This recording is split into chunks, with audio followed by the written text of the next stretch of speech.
Buenas tardes. Esta sesión de nuestro curso sobre las constituciones de México, dedicado al decreto constitucional para la libertad de la América Mexicana, es una sesión muy especial porque tenemos el gran gusto de recibir al doctor José Gamas Torruco, que es el actual director del Museo de las Constituciones, museo que es una visita obligada para todos los que están acompañándonos en este curso. La dirección, para darle una vez el comercial completo. Calle del Carmen, esquina con San Ildefonso, centro histórico. Bueno, ustedes saben que es la iglesia, la que fue iglesia de San Pedro y San Pablo, donde se juró el acta constitutiva de la Federación y se proclamó después la primera Constitución Federal de 1824. Entonces, además de ser un museo de visita obligada, es un edificio bellísimo con unos murales de Montenegro que es indispensable ir a conocer. Pero bueno, yo quisiera destacar muy rápidamente la trayectoria del maestro José Gamas Torruco. Él es especialista en Derecho Constitucional, ha sido embajador de nuestro país en Australia y en Nueva Zelanda, es investigador del Instituto de Investigaciones Jurídicas de nuestra universidad, también ha sido catedrático de la Facultad de Derecho de la UNAM, y entre sus obras, para que ustedes profundicen en los temas que aquí se tratan, les recomiendo El Federalismo Mexicano, Regímenes Parlamentarios de Gobierno y Derecho Constitucional Mexicano, así como México y la Constitución de Cádiz. Pues sin más, le agradezco al doctor José Gamas Torruco que comparta con nosotros su tiempo y sus conocimientos. Bienvenido. Gracias.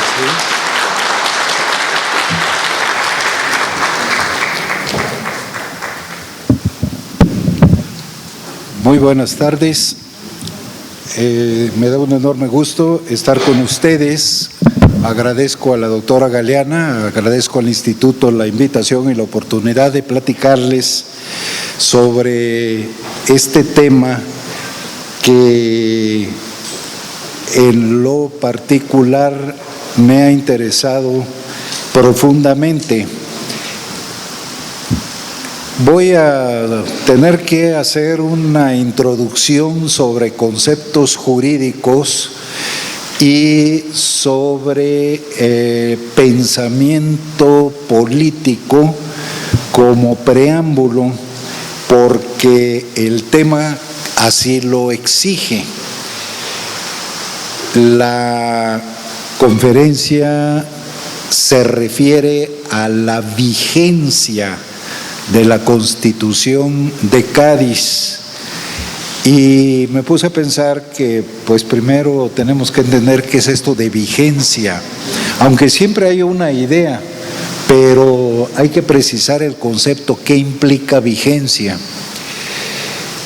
Y antes de ir al concepto jurídico, me fui al diccionario de la Real Academia Española para ver cuál es el uso de la palabra en el idioma. Y me encuentro con lo siguiente. Dice vigencia, calidad de vigente. Vigente, ahora sí, aplícase a las leyes, costumbres, etcétera, que están en vigor y observancia. Vigor, observancia. Vigor, fuerza de obligar en las leyes, ordenanzas o duración de las costumbres o estilos, fuerza de obligar. Observancia, cumplimiento exacto y puntual de lo que se manda ejecutar como ley, religión, estatuto o regla. Como ven ustedes, en realidad hay una dualidad de ideas. porque que por una parte se habla de fuerza de obligar, es decir, una obligación, pero por otro lado se habla de cumplimiento exacto y puntual. O sea, quiere decir que puede haber no observancia o desobediencia. Entonces estamos hablando de dos cosas. Estamos hablando primero de algo obligatorio, pero ¿lo cumplimos o no lo cumplimos? Y esos son unos conceptos que cuando uno inicia sus estudios de derecho, los profesores de teoría del derecho, de introducción al estudio del derecho, de inmediato tratan de explicar. La validez es distinta, dicen los maestros, de la positividad o de la eficacia. Es decir, hay una ley y esa ley es obligatoria, pero a lo mejor no la cumplimos.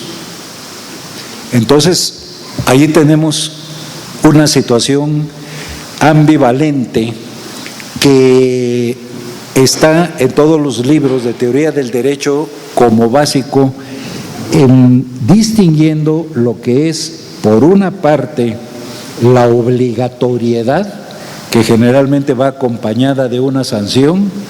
Si no cumples la ley, te pasa esto.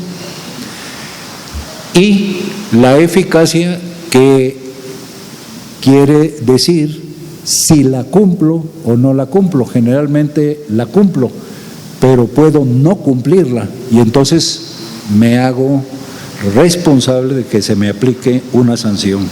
Entonces, son dos cosas distintas. Y esto es importante porque ya cuando avanza el estudio del derecho, ya cuando el alumno llega a derecho constitucional, lo recibimos con este mismo problema, pero en una magnitud muchísimo mayor. ¿Qué es lo que ocurre? Una constitución tiene validez, se cumple y sobre todo, ahí van los problemas. ¿Qué pasa cuando una constitución es producto de una revolución? ¿Qué validez tiene esa constitución? Y se dice generalmente, y es la teoría del poder constituyente, y estoy simplificando mucho, la Constitución vale y el orden jurídico vale en la medida que se cumple.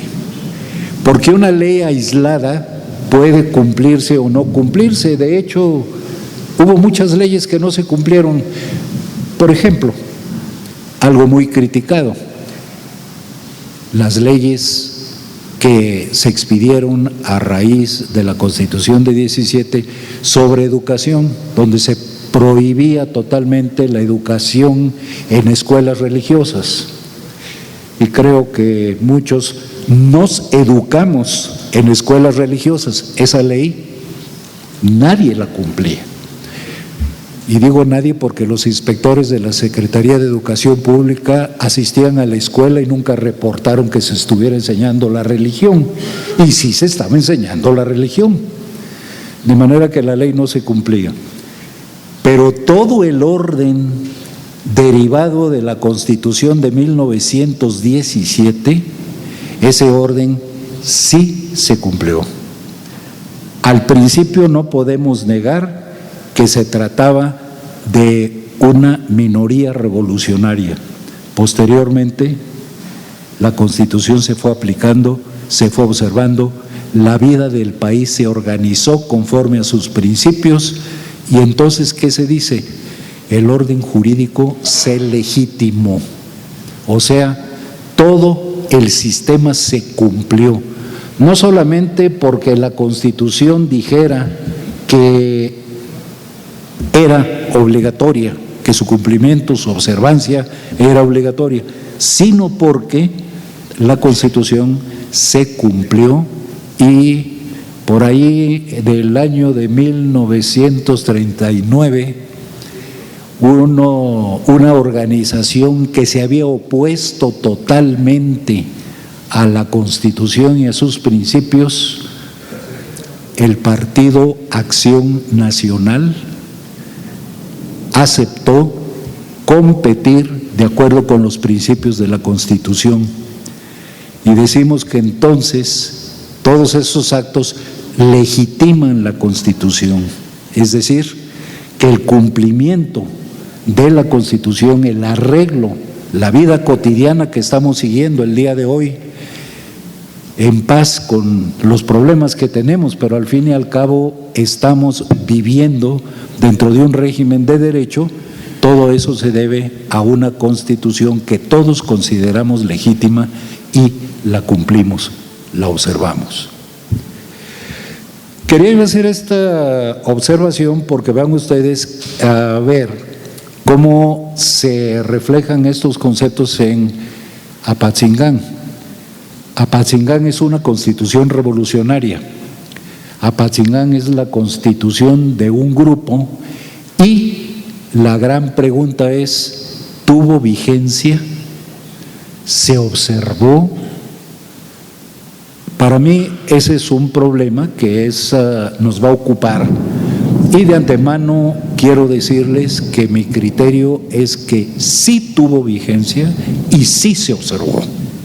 Lo voy a explicar a ustedes, les voy a dar mis razones y creo que les puedo ofrecer un camino para que ustedes mismos puedan encontrar las pruebas fehacientes del cumplimiento de la Constitución de Apatzingán. Solamente que, como veremos dentro de algún momento, no en este momento, se observó en un área determinada, solamente en un área que controlaba el ejército insurgente. Pero tenemos la evidencia del apoyo que la población le dio a esa Constitución y en ese momento la Constitución se legitimó. O sea, tuvo vigencia, pero tuvo también eficacia.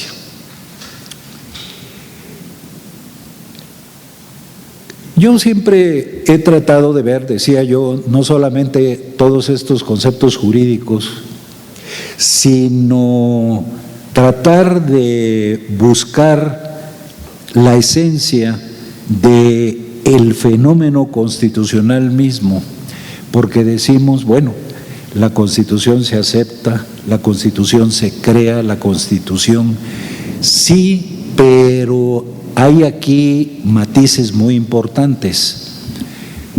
La Constitución de Apatzingán obedece a una concepción de soberanía nacional.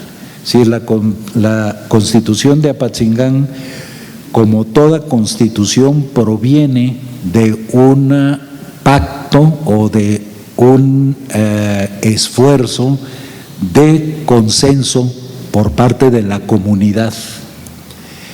O bien, en el caso de las constituciones revolucionarias, por una aceptación de la comunidad misma.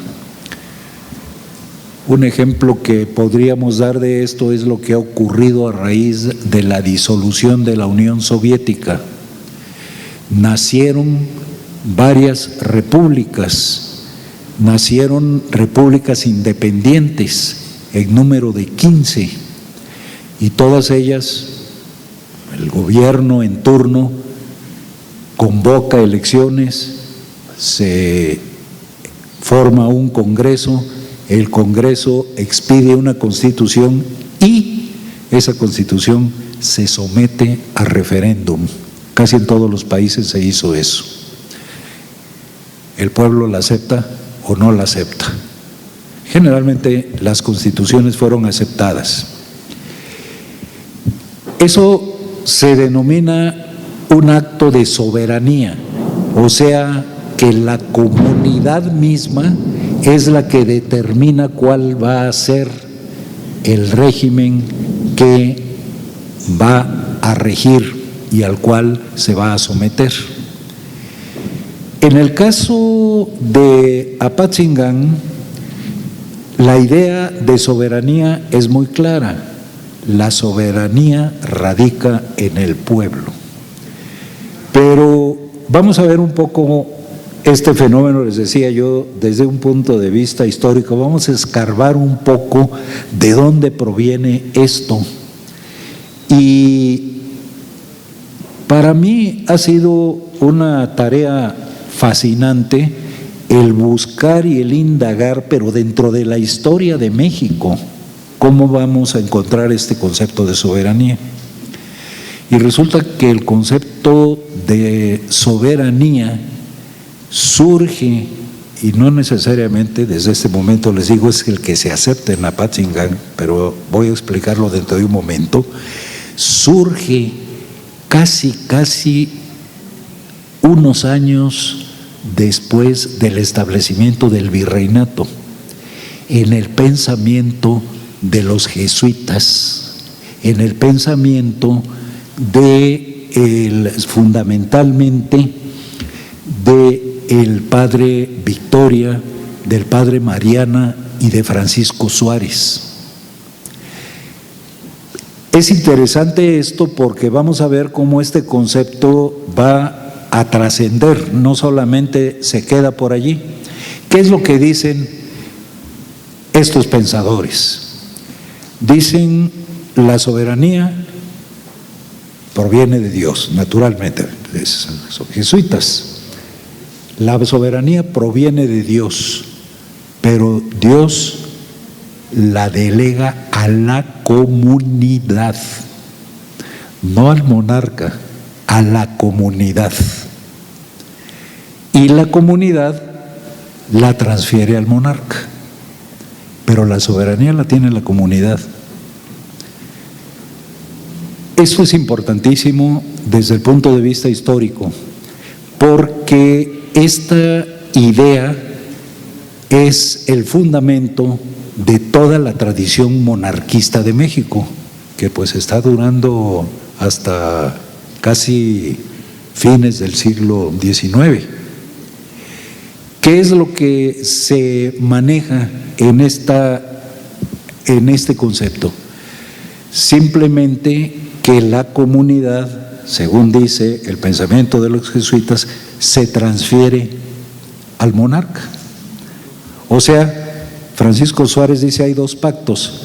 El primer pacto, que es el pacto social. La idea de pacto social no surge con Rousseau. La idea de pacto social surge probablemente con este pensamiento y con el pensamiento de un pensador alemán, de Johannes Althusius. La comunidad se organiza, la comunidad hace un pacto para su mejor gobierno, para vivir conforme a la regla de derecho. Y un segundo pacto lo hace con el monarca, pero ese pacto con el monarca, al monarca le dice, pero tú tienes que respetar la ley de Dios, la ley natural, etcétera. No eres totalmente libre de hacer lo que te venga en gana. Esa idea, claro, no lleva de ninguna manera a su conclusión lógica. Dice, pero ese pacto que se realiza con el monarca es un pacto eterno. Con eso ya los buenos jesuitas lograron el acuerdo con la monarquía. ¿Por qué? Porque el pacto ya no puede deshacerse. Entonces, el monarca va a gobernar para siempre, pero siempre con la condición de respetar los derechos de la gente, pero no hay sanción. Bueno, Juan de Mariana habla de que si el monarca no respeta, justifica el tiranicidio. De manera que hay una lógica en todo esto. ¿Por qué les estoy hablando de esto? Les estoy hablando de esto porque esa idea es la que se maneja junto con la tradición hispánica por el Ayuntamiento de la Ciudad de México en 1808. En el Ayuntamiento de la Ciudad de México de 1808 se habla del pacto, pero no se llega de ninguna manera a cuestionar la monarquía. Y sí se acude a la legislación española, más bien a la tradición castellana y a la tradición aragonesa, donde había fueros medievales que protegían los derechos de las gentes, fundamentalmente de los nobles, pero al fin y al cabo existía una limitación de la autoridad real como la hubo en Inglaterra, pero después España marcha hacia el absolutismo y todo esto se olvida. Sin embargo, esa idea es una idea que al fin y al cabo se desarrolla, la soberanía en la comunidad, pero depositada en el monarca. Esa idea es la que se maneja por el Ayuntamiento de la Ciudad de México y junto con la tradición hispánica de ley legislativa, que es la que Primo de Verdad alega, y con ello también es la idea que se maneja en la Constitución de Cádiz, en la cual participan diputados novohispanos, o diputados mexicanos, vamos a llamarle, porque al fin y al cabo Ramos, Arizpe, Guridi y Alcocer son mexicanos, independientemente de que en esa época no hubiera todavía México, sino era un reino, el reino de la Nueva España. ¿Y qué es lo que ocurre en Apatzingán? En Apatzingán los constituyentes traían toda esa tradición, era la tradición que se enseñaba estas ideas en universidades y en seminarios. Y es evidente la cantidad de personas que tenían el estado eclesiástico, tanto en el Constituyente de Cádiz como también algunos en nada menos que Morelos, en la gesta de Apatzingán. Nada más que en Apatzingán ya aparece la conclusión, y ahí es donde vamos a encontrar que dentro de esa idea se llega a la conclusión: sí, muy bien, si Dios le dio el poder a la comunidad y la comunidad celebra un pacto social y celebra un pacto social con el monarca, si el monarca no cumple con el pacto social, la soberanía regresa a la comunidad y entonces la comunidad se puede gobernar como le venga en gana, que es la idea finalmente de la Constitución de Apatzingán y la idea de soberanía. Y aquí sí ya esto está dentro del pensamiento de Juan Jacobo Rousseau, que dice que la soberanía radica en el pueblo, y él lo lleva al extremo porque él no la desliga para nada del pueblo, sino él era un partidario de la democracia directa, es decir, que el pueblo tome sus propias decisiones en asamblea pública. Esa es la conclusión de las tesis de Rousseau. Pero, ¿qué es lo que ocurrió? ¿Qué ocurrió? Que además de esta tradición hispánica, se recibe el pensamiento del siglo de las luces, que ese sí también indiscutiblemente penetró durante la última etapa de la época colonial, pese a los anatemas de la Constitución. Y vamos a encontrar en la Constitución de Apatzingán una clarísima influencia de Juan Jacobo Rousseau, que lleva inevitablemente a la República. La Constitución de Apatzingán, por ello, doctrinariamente funda perfectamente bien la República. Y para ello utiliza el pensamiento de Rousseau y utiliza también el ejemplo de las constituciones republicanas francesas, que son la de 1793 y la de 1795, y la Declaración de Derechos Humanos de 1793. Sobre esta influencia no hay la menor duda. Es decir, si compara uno los artículos, las ideas, mucho se tomó. Lo que no quiere decir que la Constitución de Apatzingán sea una simple copia. Los he molestado un poco con toda esta introducción que ya se alargó, porque hay un fenómeno paralelo que es el que nos lleva y el que nos conduce a la Constitución de Cádiz de 1812, elaborada, entre otros, por diputados mexicanos. Y allí la tesis que se sostiene es la tesis tradicional, no la tesis de Rousseau. Y además la tesis de Rousseau a los constituyentes de Cádiz les repugnaba por la simple y sencilla razón de que había un sentimiento antifrancés, dado que ese constituyente se reunió precisamente por la invasión napoleónica, de manera que no había allí idea de relacionarse con los pensadores franceses, sino más bien de eludir eso y sí nuevamente ligarse a la tradición hispánica, a estos pensamientos que favorecían la monarquía. Entonces, hay aquí ya una separación, o sea, hay una constitución basada en las ideas republicanas, en el concepto de soberanía de Juan Jacobo Rousseau, en las declaraciones francesas de derechos humanos y en las constituciones republicanas francesas. La idea de que el movimiento insurgente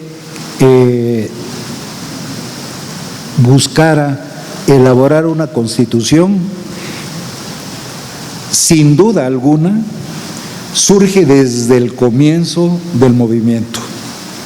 Ya hay suficientes elementos de correspondencia para saber que tanto Morelos como Hidalgo, cuando estaban platicando, carteándose, hacían alusión a cómo la idea la habían platicado con el padre Hidalgo.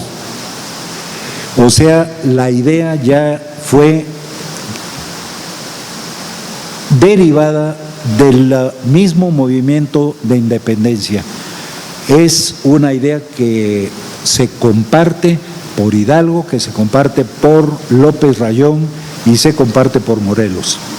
Estamos hablando de Apatzingán, no me voy a detener mucho a los elementos constitucionales de Rayón, pero de todos modos quiero destacar que ya López Rayón pues trata de desarrollar la misma idea, pero para Morelos hay que hacerlo ya en toda forma y hay que realizar ya la gesta constitucional fundándose en la soberanía popular. Y la soberanía popular exige la convocatoria de representantes para poder expresar el sentir de la comunidad, el sentir del pueblo. De allí viene la elección del Congreso Constituyente, su instalación el 14 de septiembre de 1813. Morelos organiza solamente en los territorios que él controlaba, organiza las elecciones y con ello se convoca el Congreso Constituyente. En la apertura del Congreso Constituyente lee los sentimientos de la nación mexicana y el constituyente comienza con sus trabajos. El constituyente ocupó un terreno importante. Si me hace favor la licenciada de...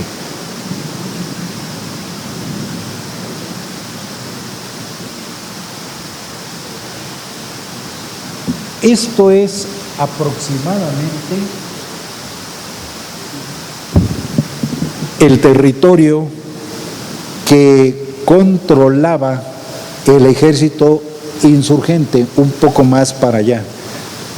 Vean ustedes la inmensidad del territorio mexicano en esa época. Estamos incluyendo, el mapa se refiere a las intendencias, que fue la organización que los Borbones impusieron a finales del siglo XVIII.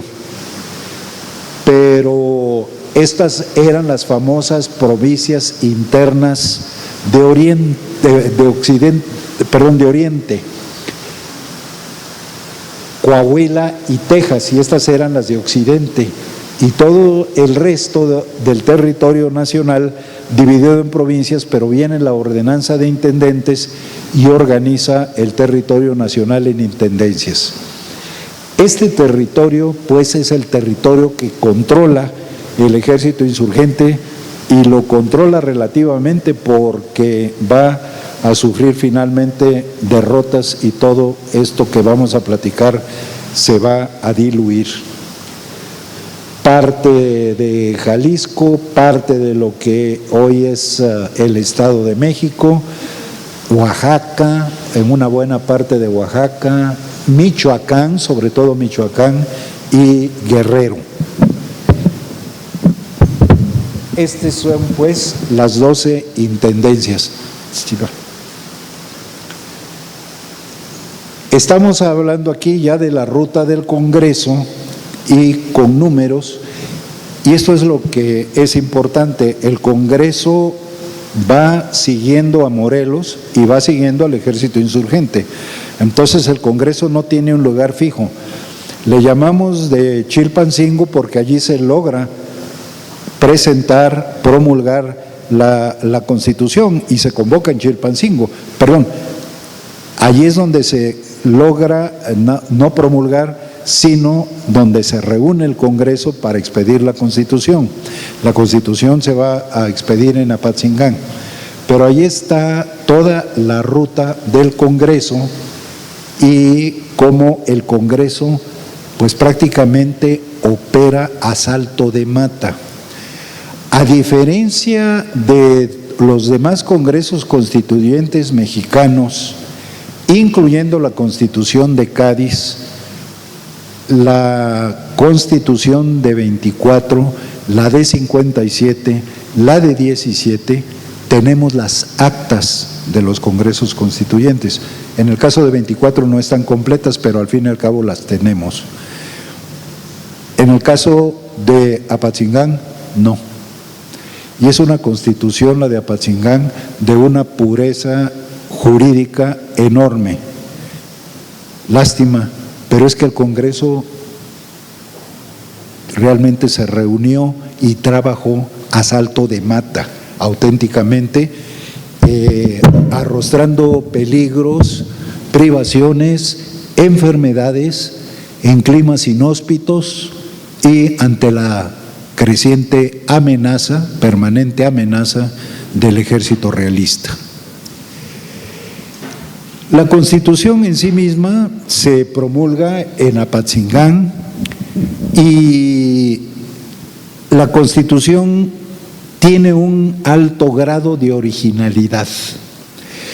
Lo digo porque tampoco acepto la idea que se ha escrito por allí de que es una copia. Bueno, Lucas Alamán comenzó diciendo que era calcada de la Constitución de Cádiz, que nada más le cambiaron el nombre de rey y le pusieron Consejo Ejecutivo, y a la palabra Cortes la tacharon y le pusieron Congreso. No es cierto. Sí tiene elementos y estructuras, pero la Constitución tiene un grado enorme de originalidad, pero también tiene una influencia muy fuerte de las constituciones francesas. Lo que es original de la Constitución es cómo se entiende la idea de soberanía. Se entiende la soberanía no solamente como un pacto social, como un poder, sino como un poder encaminado no solamente al bien común, sino un poder encaminado a lograr justicia social. y eso no aparece en ninguna de las constituciones de la época. Eso sería suficiente para probar el grado de originalidad que tiene Apatzingán. La preocupación social es enorme, ya se había revelado en los sentimientos de la nación mexicana que expidió Morelos, y sobre todo en el capítulo de derechos humanos, donde sí se precisa toda esa función del Estado que tiene que cumplir con el propósito de lograr el bien común. Respecto a los poderes, los reparte, allí sí hay una influencia francesa, establece un régimen de asamblea, le otorga casi todas las facultades al Congreso y al Poder Ejecutivo, y esto lo toma de la Constitución francesa de 95, es directorial, es decir, es un poder dividido en varias personas, en este caso 3 personas. Y establece, es decir, el Poder Ejecutivo, el Poder Legislativo y el Poder Judicial. Aquí esto es muy importante. El Poder Judicial lo reparte en un Tribunal Superior de Justicia y en un Tribunal de Residencia. El Tribunal de Residencia, de acuerdo con la tradición española, para juzgar, revisar los actos de los funcionarios públicos una vez que estos terminasen su mandato.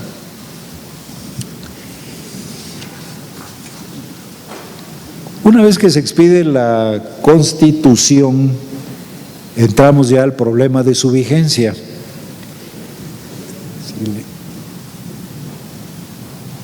Estamos aquí marcando el Tribunal de Ario, al que me voy a referir dentro de un momento, y vamos a ver si realmente la Constitución se puso en práctica o no.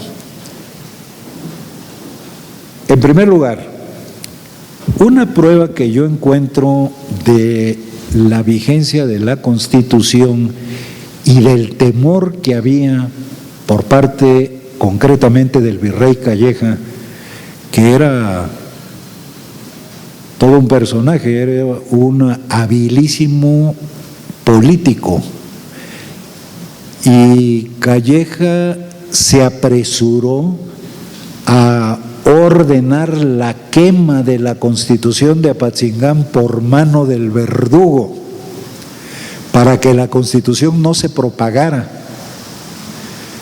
Eso revela temor.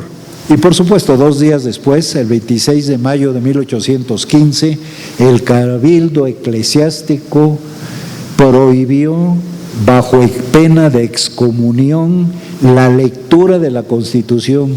Y no solamente eso, sino que se penaba también a toda persona que no denunciara a quien tuviera en su poder la Constitución.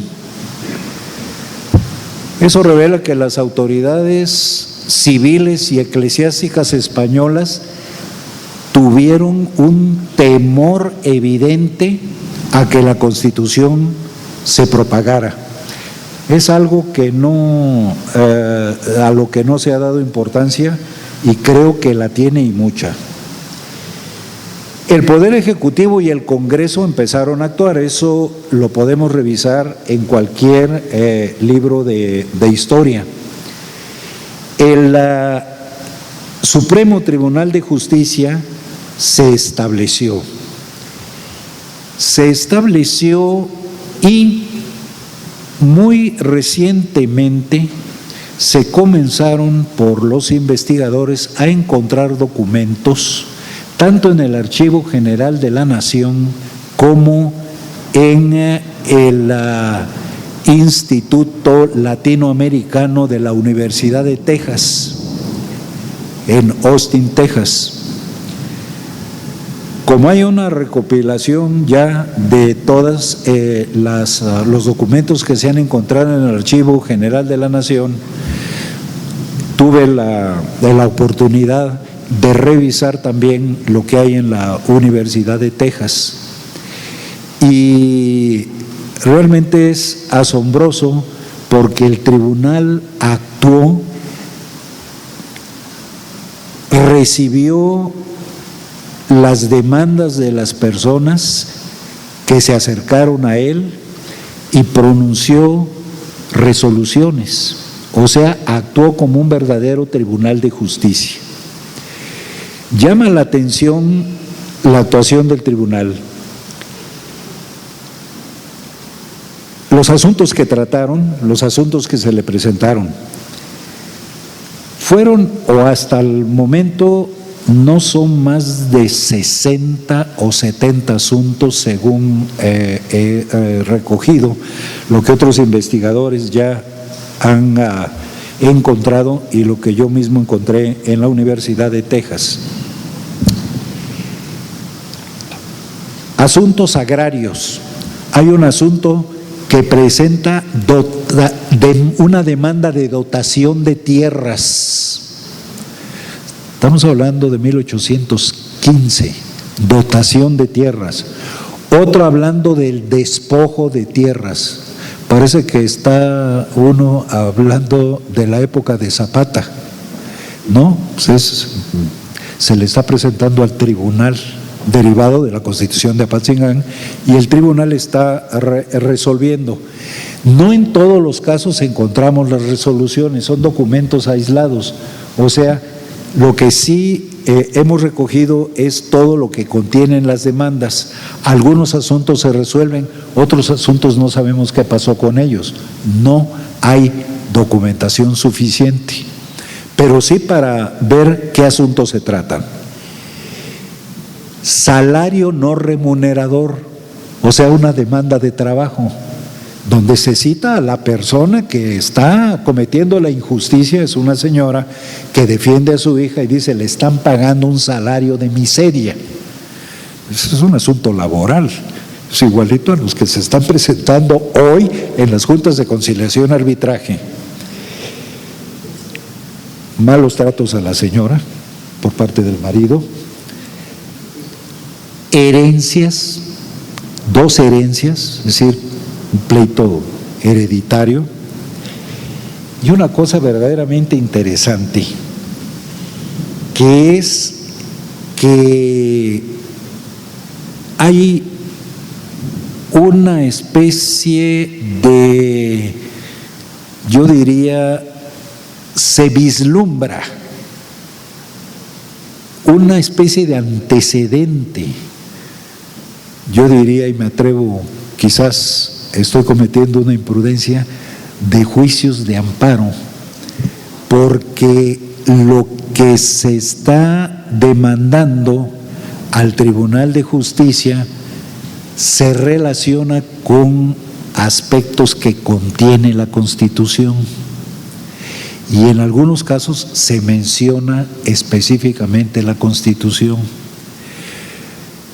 Si vemos esto comparado con las demandas el día de hoy, pues vamos a encontrar que parecen cartas, no están hechas con todo el rigor procesal de una demanda del día de hoy, no se utiliza el vocabulario jurídico pertinente, sino que las gentes mismas van y presentan su asunto, pues expresándose con su vocabulario normal y natural, pero muy claramente establecen cuál es su asunto y qué es lo que pretenden. Al fin y al cabo, eso es lo importante, digamos el capítulo de hechos, no el capítulo de derecho, que por otra parte quiero decirles una cosa, es un paréntesis. Los tribunales españoles, y esto lo dijo Morelos, constituían verdaderamente una jurisdicción confusa. Morelos la tacha de desastrosa, porque creo que una persona no sabía ante qué tribunal demandar. Había tribunales exclusivos, obviamente, de los eclesiásticos, de los militares, los consulados que eran de los comerciantes, la mesta que existió en México para los ganaderos, el Tribunal de Minería. Todos estos tribunales, si un minero entraba en conflicto con alguien, se iba al Tribunal de Minería. La misma audiencia.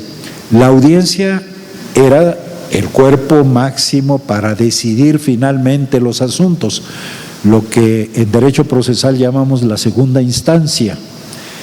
Sí, pero también la audiencia recogía todos los casos que se presentaban por violaciones de cualquier ley y que iban a ser de su conocimiento en el área de la Ciudad de México.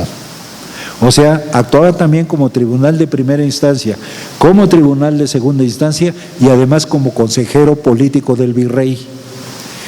Entonces, realmente la gente no sabía en un momento dado a qué tribunal acudir por esa dispersión de la jurisdicción española. Y eso Morelos lo tenía muy claro, pero clarísimo, porque lo dice, y lo dice en el reglamento del Congreso, en el reglamento que expidió para el Congreso, que actuando el Congreso a salto de mata, obviamente el Congreso nunca lo siguió. Pues cómo iba a cumplir con todas las formalidades y tenía que correr de un lugar para otro porque ya venía el ejército realista. Entonces no se cumplió, pero el reglamento de Morelos es una preciosidad. En fin, estos actos son, por ejemplo, hay una consulta, que esta sí se resuelve, por supuesto no se le da la razón al demandante o al consultor, que se refiere a si es legítimo constitucionalmente azotar a los indios, porque la persona que presenta esto, pues acostumbraba a azotar a los indios para hacerlos entender. Naturalmente, aquí sí hay una contestación muy clara que eso es una barbaridad, ¿no? Pero, en fin, ya se presenta una consulta. Inviolabilidad del domicilio, y eso está en la Constitución. Inviolabilidad del domicilio. Se le presenta un caso en el cual se dice, bueno, pero es que hay el principio de inviolabilidad de domicilio, pero yo como autoridad sé que ahí hay contrabando, ¿puedo entrar o no puedo no entrar? Se resuelve favorablemente. Hay inviolabilidad de domicilio, pero si está violándose la ley, tú puedes entrar. Fíjense cómo suena esto a amparo, en realidad. En cuanto a formalidades del proceso, hay una petición de unos reos para que se les permita salir de la prisión y trasladarse a donde se está ventilando su juicio, porque quieren aportar pruebas de su inocencia. Y se plantea al tribunal. Eso es una violación al procedimiento que el día de hoy, bueno, pues el día de hoy eso que concederían el amparo, pero automático. Demostración de inocencia, abusos de autoridad, hay varios de esos. Se le presentan, sobre todo la autoridad militar está abusando, pero también los jueces están abusando, están yendo más allá de sus funciones. La violación de la Constitución se presenta en un caso por acción militar. No se citan artículos, repito, no hay como actualmente en una demanda, estos son los hechos y estos son los fundamentos de derecho y por lo tanto pido al juez tal cosa, pero sí hay la petición y los hechos. Hace casi 50 años, en los primeros trabajos que en esa época se hicieron sobre la Constitución de Apatzingán, yo elaboré uno. El doctor Fixamudio hizo una de esas observaciones que resultan después dignas de llamar la atención. Él dice que el artículo 237 de la Constitución de Apatzingán, les voy a leer nada más la parte final: cualquiera ciudadano tendrá derecho para reclamar las infracciones que notare a la Constitución. Eso no se ve en ninguna otra constitución de la época. Fíjense, es decir, yo como ciudadano tengo, según la Constitución de Apatzingán, derecho de reclamar una violación a la Constitución. Y dice Fixamudio, con toda prudencia, probablemente eso esté tomado del artículo 373 de la Constitución de Cádiz, que dice: todo español tiene derecho a representar a las Cortes o al rey para reclamar la observancia de la Constitución. Y él dice, pues aquí ya se apunta un control de constitucionalidad. No vamos a entrar en tecnicismos, digamos, ya se vislumbra el amparo mucho antes de 1840, que es la fecha que en todos los libros reconocemos como el origen del juicio de amparo en la Constitución de Yucatán, que en esa época se estaba separando de México. Y después del Acta de Reformas de 1847, donde por iniciativa de don Mariano Otero ya entra totalmente el juicio de amparo y ya se queda en el constitucionalismo mexicano en 57 hasta el día de hoy. Entonces, llama la atención esto y simplemente se los apunto porque pareciera que sí, en algunos de estos casos se había leído la Constitución. Cuando se dice que hay la posibilidad de que haya una violación, violación al domicilio, pero que esto pues no procede en todos los casos, en realidad ya se está hablando de artículos constitucionales y en varios de estos casos que he mencionado es lo que ocurre. Se están mencionando artículos constitucionales, no se están mencionando el número de los artículos constitucionales, pero sí hay una referencia expresa o tácita al contenido de la Constitución. Esto les indica a ustedes que la gente conocía el tribunal, que el tribunal que se estableció en Ario, allí está también el tribunal, pues tuvo que emigrar, estuvo en Ario del Rosal y después tuvo que, por las mismas razones que el Congreso, emigrar a otros lugares.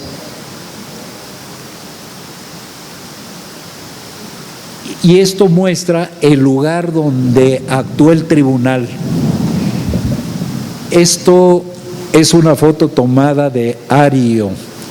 Y ¿saben qué? En toda la correspondencia que hemos leído y de las que estoy hablando a ustedes, se habla de este inmueble como el Palacio Nacional. O sea que lo vemos realmente con añoranza y con todo respeto. Ese fue nuestro primer Palacio Nacional, en Ario, Michoacán. Al final nada más tenemos allí un cuadro que existe sobre supuestamente la reunión del Congreso de Chilpancingo, del Congreso Constituyente. Pues como ven ustedes, en realidad yo creo que tenemos elementos más que suficientes para pensar que esas aseveraciones de que la Constitución no estuvo vigente, pues no tienen fundamento. Y la Constitución estuvo vigente, repito, pero estuvo vigente en ese territorio restringido que fue lo que controló el ejército insurgente. Por otro lado,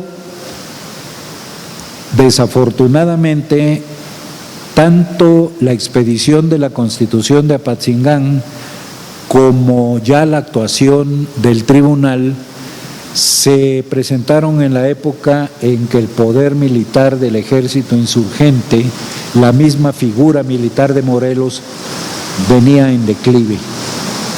Entonces, finalmente, el tribunal, como todos los poderes, se refugiaron en Teotihuacán y desafortunadamente, allí comenzó algo que fue trágico para México y fue el hecho de los golpes militares. Los mismos insurgentes no se entendieron entre sí y desafortunadamente hay dos golpes militares. El principal golpe militar y el que está registrado es el de Manuel Mier y Terán, que prácticamente disuelve el Congreso, disuelve el tribunal y poco a poco va desapareciendo toda esta huella de los poderes constituidos y de la misma Constitución de Apatzingán, que se olvida de momento. No así la Constitución de Cádiz. Hay una cosa muy importante que quiero platicar con ustedes, también sobre la vigencia. En 18 de agosto de 1814, perdón, 17 de agosto de 1814, hay un bando del virrey Calleja que dice: confirman los derechos y prerrogativas del trono, la Constitución de 1812 y los decretos de ella emanados son declarados nulos y de ningún valor. Es el regreso de Fernando VII. La Constitución de Cádiz estuvo vigente en México, estuvo vigente de 1812 hasta el 17 de agosto de 1814.